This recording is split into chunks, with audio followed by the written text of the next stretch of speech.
Happy birthday to you. Hello বন্ধুস, আমি miss Sudisha and welcome back to my channel once again. আজকে তোমাদের সাথে আমি আমার বার্থডের ভ্লগটা ফাইনালি শেয়ার করব। সকাল থেকে উঠে কি করেছি, কোথায় কোথায় গেছি সব কিছুই শেয়ার করব। তো সকালবেলায় ঘুম থেকে উঠে হাফ ফেস মেকআপ করে মায়ের হাতে তৈরি গরম গরম লুচি আর আলু চচ্চড়ি দিয়ে ব্রেকফাস্ট সেরেছিলাম। আর আমার প্রিয় বেগুন ভাজাও ছিল। বাঙালি তো ব্রেকফাস্টে লুচিটা খুব পছন্দ। ইনফ্লুয়েন্সার হওয়ার বা ব্লগার হওয়ার অনেক সুবিধা আছে, অনেক লাভ আছে।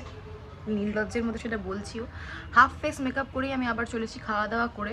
জাস্ট খাওয়া দাওয়াটা হয়েছে আমার, মানে ব্রেকফাস্ট হয়েছে। তোমাদের একটা জিনিস দেখাই এবার। এই যে এই কেকটা আমাকে মিও আমোর থেকে আমার বার্থডে উপলক্ষে স্পন্সর করা হয়েছে। থ্যাঙ্কস টু মিও আমোরে প্রত্যেক বছর আমার বার্থডেতে কেক স্পন্সর করার জন্য।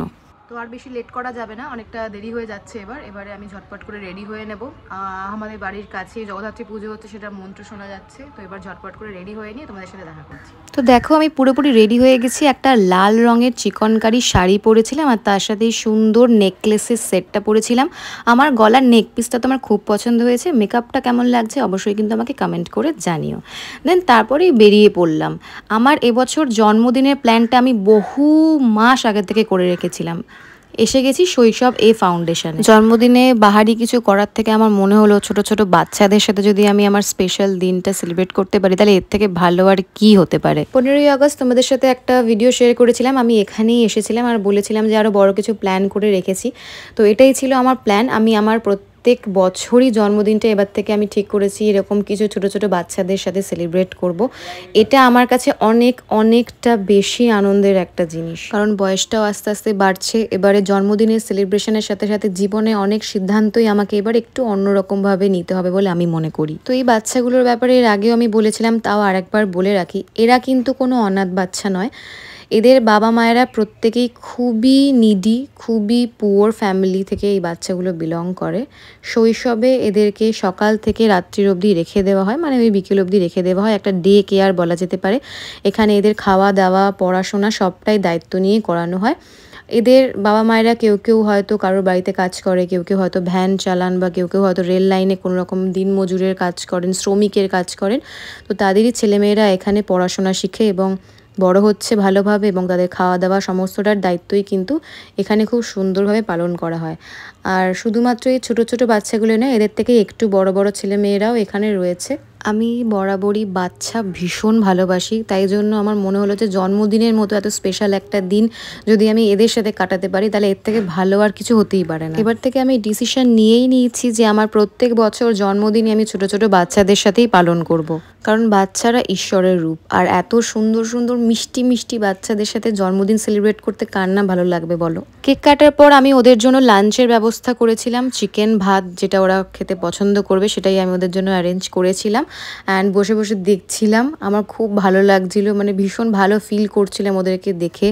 আমার মানে যে কি ভালো লাগছিলো এই ফিলিংটা আমি তোমাদের সত্যি বলে বোঝাতে পারবো না। তোমরা যারা ছোট বাচ্চাদের সাথে সেলিব্রেট করো তারা জানবে যে এদের সাথে দিন কাটালে, এদের সাথে কোনো কিছু সেলিব্রেট করলে এটা কতটা আনন্দের হয়। ভাত, ডাল, ঝুড়ো আলু ভাজা, চিকেন দিয়ে লাঞ্চ করার পর আমরা সবাই মিলে একটু সেলফি তুললাম, ভিডিও করলাম। আর দেখো এই আমার পাশেই যে ছোট্ট বাচ্চাটাকে দেখতে পাচ্ছ না, কালো টিপ পরা, ওর নাম দেবা।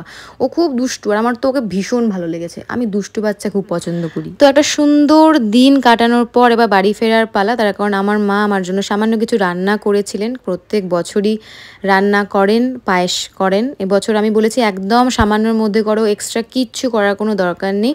তবুও 5 রকমের ভাজা ভুজি পায়েস ঠায়েস করে একেবারে একাকার। যথারীতি বার্থডে লাঞ্চটা মায়ের হাতে রান্না দিয়েই করলাম। তারপর সত্যি কথা বলতে আমার সেরকম কোনো প্ল্যানই ছিল না, কিন্তু আমার ভাইটা যেহেতু ছোট, ওকেও তো কিছু খাওয়াতে হবে, তাই জন্য সন্ধেবেলা ওকে নিয়ে পৌঁছালাম অল্ট এয়ার হোটেল, যেটা সল্ট লেকে আছে।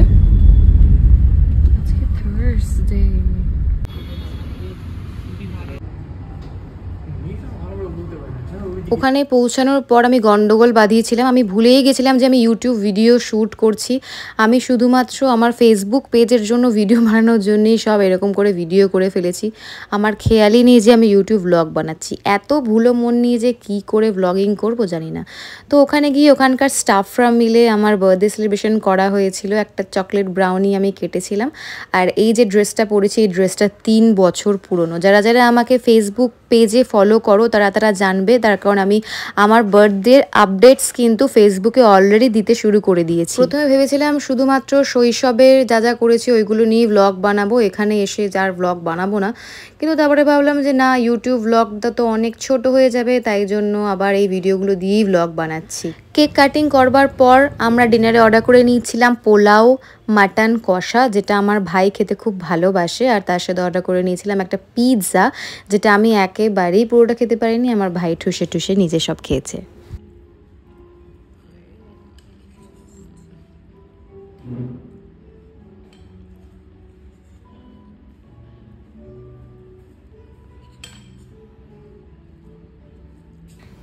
তো এটাই ছিল আমার বার্থডে ব্লগ। এভাবেই আমি আমার এবছরের বার্থডেটা সেলিব্রেট করেছি। তোমরা কিন্তু অবশ্যই জানাও যে আমার কোন লুকটা সবথেকে তোমাদের বেশি ভালো লাগলো, সকালের লুকটা নাকি রাতের লুকটা। আর পুরো ভিডিওটা কেমন লাগলো সেটাও কিন্তু কমেন্ট করে জানাতে ভুলো না।